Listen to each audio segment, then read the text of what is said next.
Hello and welcome to another Uber uplifting thought with me. Today's thought is called "You Gotta Have It in Order to Give It." So we've all seen them. Maybe some of us have been one. I don't know, but you've seen the people at the on the freeway on ramp or off ramp, or at major intersections. Folks asking for help, asking for money, asking for a variety of things.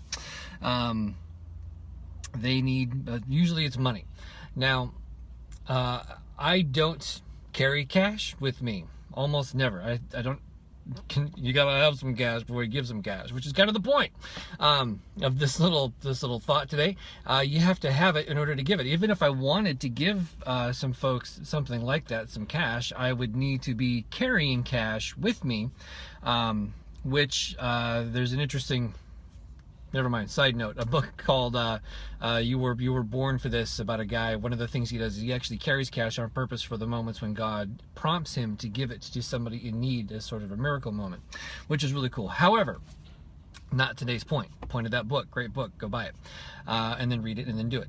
But today is about you got to have it to give it, and it got me thinking, what if somebody asked me or asked you, tell me about Jesus, or I need something. I know the Holy Spirit somehow prompts them to understand that they need to be saved from their sin, and they have encountered you, and they actually come right out and ask you, what do I need to do to be saved? Would you know what to tell them? Would you know how to explain to them a short version of the gospel? Do you have it to give it? If somebody said, give me Jesus, do you have Jesus, enough of him in you, with you, around you, upon you, to then give him to somebody else? Or is that mostly just kind of a church experience? Or, you know what, I know I should idea, but you actually don't follow through with it. What if somebody said, hey, can you pray for me? Do you have prayer in you to then give to somebody else? What if somebody said, hey, you're a Christian, you read that Bible, I'm in this situation, can you share a verse or something? Where in the Bible does it talk about whatever? Do you have enough of the Bible in you to then give to somebody else? Now, if you don't have these things, and you're feeling like, you know what, I should, what are you going to do about that? How can you, in whatever your context, your situation is, get more Bible in you? What can you do to study it? What can you do to read it more, to make it a part of you, to weave it into your life so that you then have it to share with others? What can you do to feel more comfortable praying with other people? Which usually, kind of the only way to do that is to start doing it. And I'm sure your church, wherever you go, they have need for prayer people, for prayer counselors, or whatever they might call them. Sign up.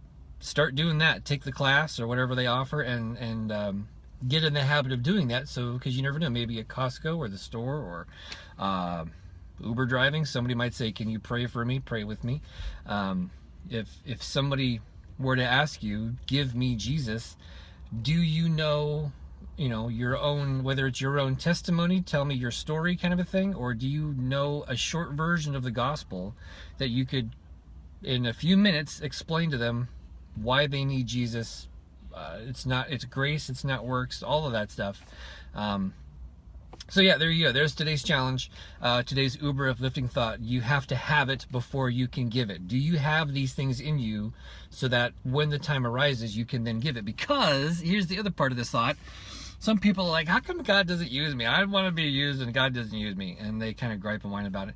Well, have you made yourself available? Have you been preparing yourself? Or maybe God's been prompting you and giving you ways to become prepared to then be used. Are you following through with those? Or are you just sort of expecting him to just pick you up, drop you off, and say, go?